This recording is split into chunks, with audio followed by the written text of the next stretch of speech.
here today to talk about the solar eclipse, which is happening today, Friday, around 11:30 or so, here in Southern California. So that's Pacific time.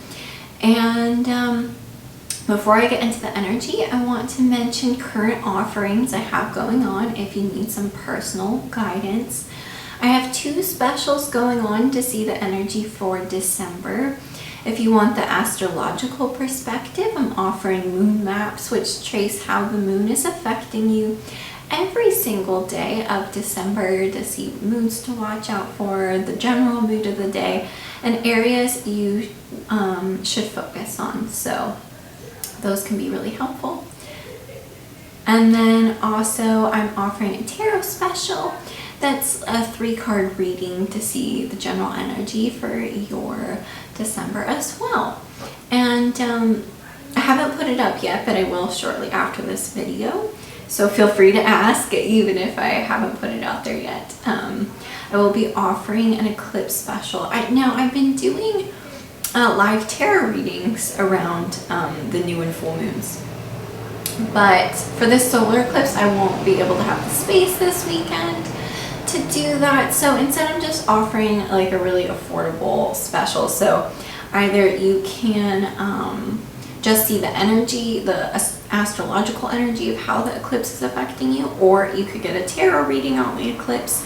If you want both, so a lot of info, I will discount it. And then you can ask additional tarot questions, whatever questions you may have, like super cheap as well. So I'll put that out there soon, but if it's not out there yet and you're interested, just go ahead and ask about it. Other than that, I'm always here for all types of astrology readings and tarot readings now too.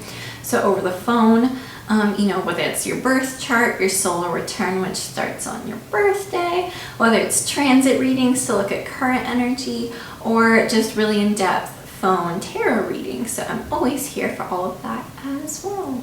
So let's get into the astrology energy. So solar eclipse is a new moon, or happens during a new moon. And so this is a new energy, a new direction, and it's in Sag. And we're wrapping up this month the Sag-Gemini Eclipse story that we have had for 1.5 years. And so this is really marking off like this new point now that we've completed this eclipse cycle with the Sag energy. The Sag energy is the south node. So there's the south node and the north node, the eclipse points. The south node is what we want to move away from during an eclipse cycle. The north node is something we need to move into. So this past 1.5 years, we've had the south node in Sag, which is about letting go of needing to be right, self-righteous, needing to believe something or know the truth, kind of letting go of that. And moving into Gemini energy, which is about being more curious, being more open-minded, asking questions, listening to other people, you know, so instead of hanging on to like, I'm right and I'm hanging on to this belief, you know, being more open-minded. It's a very mental cycle we've been in.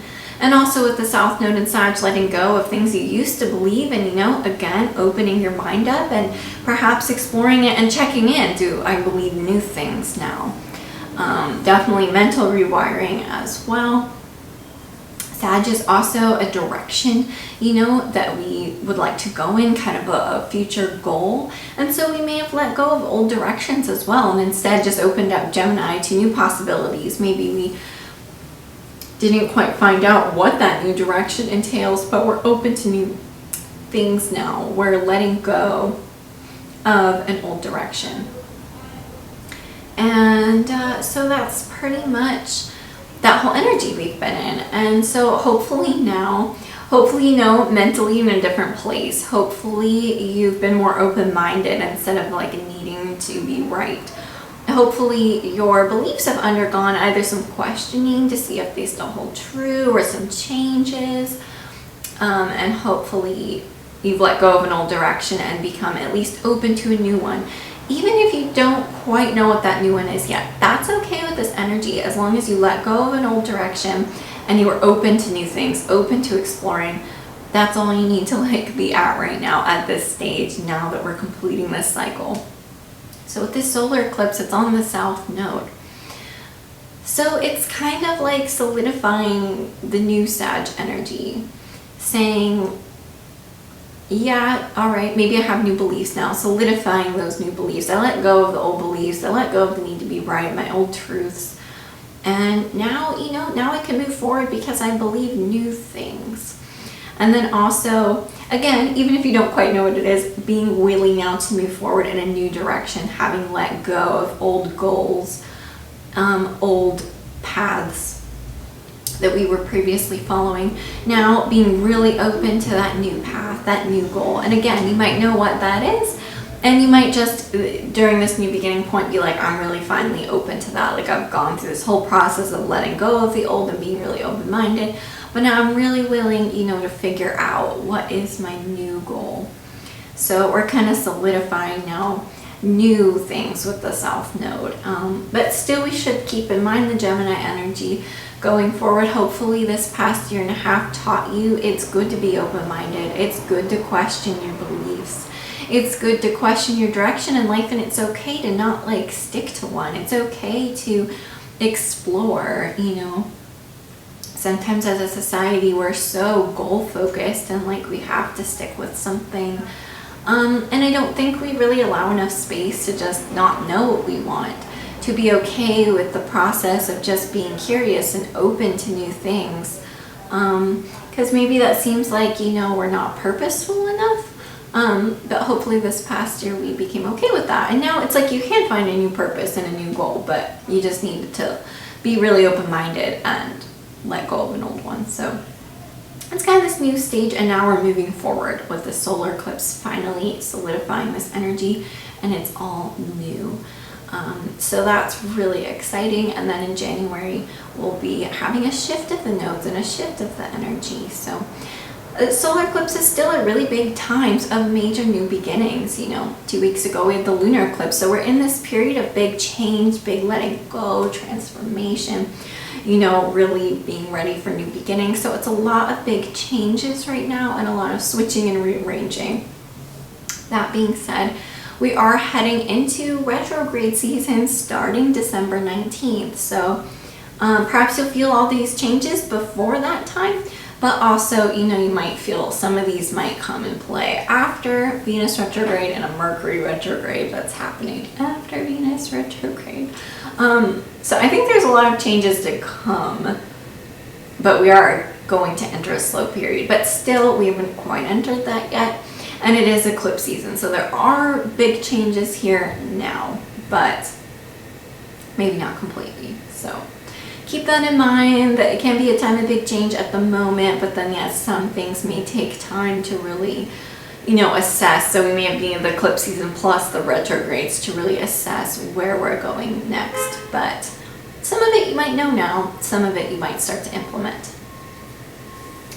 And there's no exact aspects to the solar eclipse. It is very close to Mercury, so Mercury is the mind, so it just really does you know, add in that mental element. I think with the solar eclipse, for the most part, the new beginning is going to be in our mind. Like that, again, that like we know we believe new things now.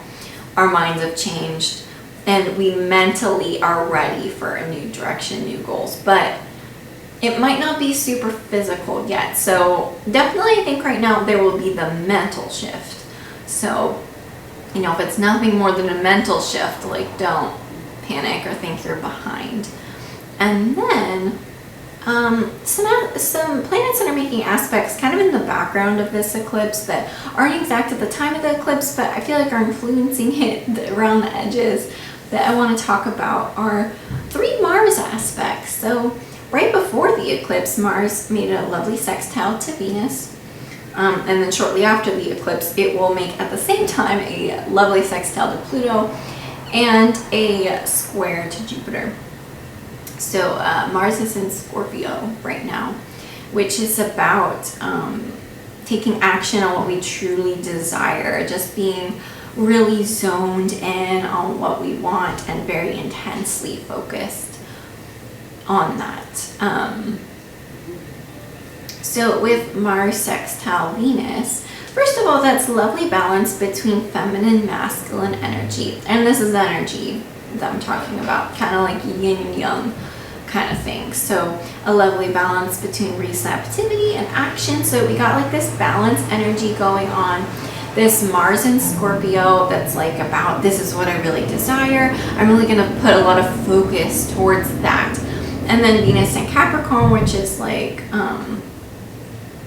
I need to have things that I love in my life, but they need to make sense. They need to be practical. They need to fit in with the structure of my life. So those two things working together are really great for our new direction in life, to be about what we love, you know, about what we desire, but to also really make sense in our lives. So that's kind of a lovely fluid energy we got going on. And I know Venus is going to go retrograde, and we're going to have to really sift through some Venus things and all of this trouble. It has been a loud day here, although most days are. So Venus still needs, you know, to collect some information, but still, that's really a lovely place to be in as we desire to move forward. Now we get in that mental space of moving forward. And then with Mars sextile Pluto, square Jupiter, with the Pluto, this is powerful because Pluto rules Scorpio. So this is super transformative, super like willing to transform, to change the structure of our lives, to, you know, change and go after what we really desire. So powerful, transformative energy. And with Mars square Jupiter, that should be like about growth and expansion, being open to a new world, taking action on what we really desire, so that our new world is that. But it is square, so I would still focus on that energy, but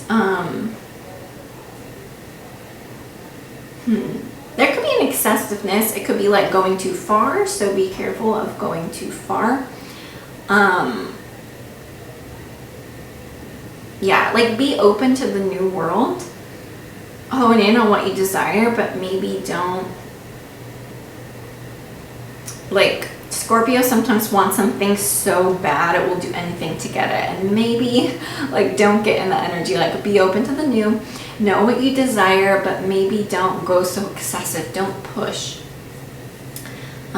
Something like that. I think that one might be more collective too. So the Pluto aspect and the Jupiter aspect might be collective. So there's positive things that are changing, but at the same time, there's like excessive things going on, excessive measures that are controlling and going against us growing into a new world, because Jupiter in Aquarius is the positive. Like we really are entering, I know you hear everyone talk about it like, oh, it's like new earth and the fifth dimension and like all of these like new things, and astrologically it's like, yes, there's new energy.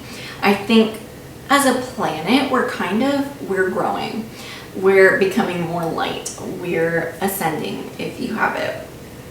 So we're moving into that, but at the same time that's happening, like old structures are falling. You know, that really happened in 2020 with the astrology. But I think sometimes the dark energy or the old energy that's like not evolved, or people on the planet kind of like rearing their heads kind of thing. And so there's been all this year battle kind of between like new energy, higher vibe, let's like, you know, all kind of grow right now, let's move into a new vibe for the planet as individuals, and yet like kind of being like, no, I don't want the old to end, or like the dark kind of rearing its ugly head. So this is kind of one of those aspects where it's like Jupiter and Aquarius, no, we want to grow the vibration, you know, we want to expand into the new. But the Mars in Scorpio is like things happening, ego things happening, I think collectively, about power. And it's like, no. But then, you know, we got Pluto making the positive aspect. So there are things though that are showing, no, it's still changing. Like, no, those old structures are still falling apart. We're rebuilding. But there's still some clashing, and it might be in the form of excessive measures. And there might be a lot of ego, power stuff going on. So, you know, just keep doing your own thing, and in your own life, keep moving into the new energy. And let those things play out, you know, as they're going to play out. So those are some aspects happening with Mars that's kind of surrounding the eclipse. So I feel like kind of influencing it.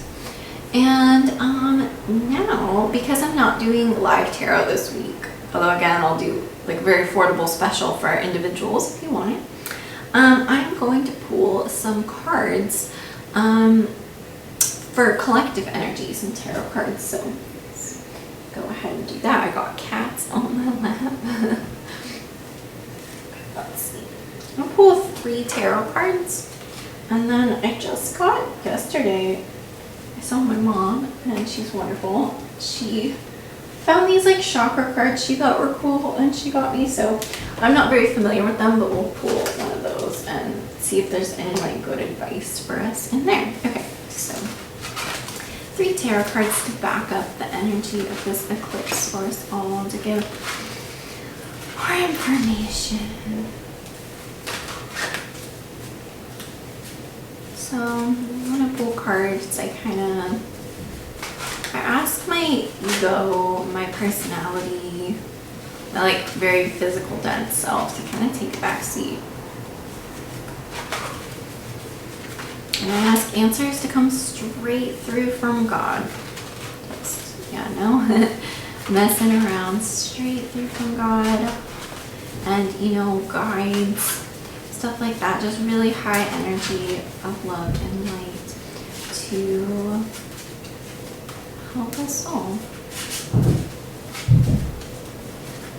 So 3 cards for this eclipse for everyone. 3 cards for this eclipse for everyone to help us all. You drop them on the cats. Okay.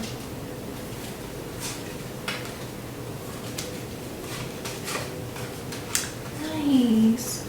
There's so much new energy here. There's a lot of movement forward.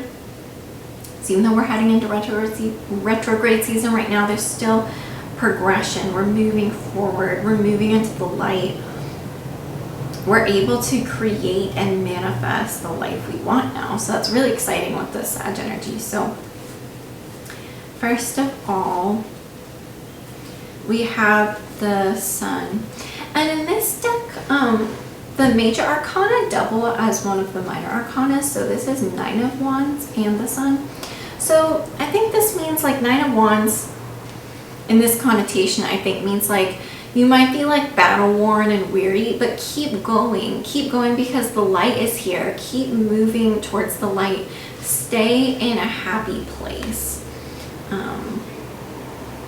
There's a quote on this card that says, "It is well to have as many holds upon happiness as possible." And then we got right here, 8 of Wands. So yeah, we're moving forward. We're moving forward into the light after, you know, kind of the struggle. We are, you know, we're moving forward still. And there's a lot of fire energy, and it is a fire, Sag is a fire sign. So, you know, we got a lot of fire propelling us forward. And then again, a major arcana doubling as a minor arcana. We got the Magician / King of Wands. So really standing in our power and manifesting and creating the life we want now. So, you know, it's been a long journey, but keep going into the light, keep moving forward, and know whatever direction you want to go in now, you know, stand in your power and know you can create that. You can manifest that. So that's really positive. And let's pull a chakra card. And again, to kind of, sometimes they'll bring up different chakras and like activities to do for each one or something. So we'll see what comes up. You know, we'll see what chakra like needs work and like kind of what it says, and you can take its advice or not. So we'll see here.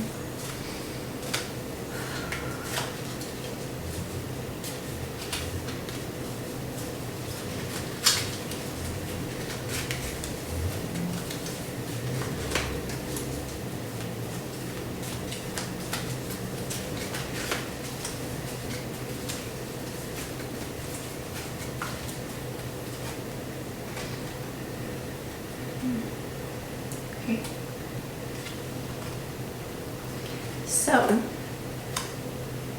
2 little cards flipped out, but they're the same chakra, so it's the crown chakra. So, you know, at the very top here, and kind of our connection to God and Source. So, Again, I think this has to do with, remember I was talking about we're kind of ascending, we need to move into the light, kind of that. So I think we really need to like connect to that higher self of ours, to our higher energy. And it's important for all of us right now to connect to source, to connect to God. And again, if you want to do anything, you know, to tap into your crown chakra right now, that could be cool. Let's see what these say. This one just talks about its key concepts: enlightenment, consciousness, divine connection, and oneness.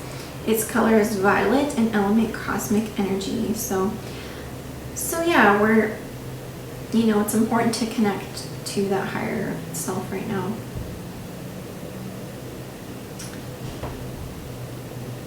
Yeah, and then this relates to our higher selves, the realization that everything is connected at a fundamental level. Working on this chakra can help you build a deeper connection to the realm of the divine. So yeah, I just think we should connect in right now to that higher energy, that higher self, to help lead us forward. So hopefully this video was helpful to you and all this information. And again, if you need my help, if you want any of my personal readings, you want to navigate December through tarot or astrology, or you want to navigate this eclipse, and again, I'll put that special out there. It'll be cool. Again, super affordable, a lot of info, you know, for less, since I have been doing the free, you know, tarot lives, but I just won't have the space for it. Like, this is the only space I have this weekend to like film anything. So I have time to do readings, but not like filming space, if that makes sense. So I will be back later in December for live tarot readings, though probably for Venus retrograde at the very least. But if you want to navigate the eclipse, you want to know where it's falling in your chart, you want tarot cards to back it up, you got other questions, I am here. And I will see you all soon, and I wish you all the best. Bye.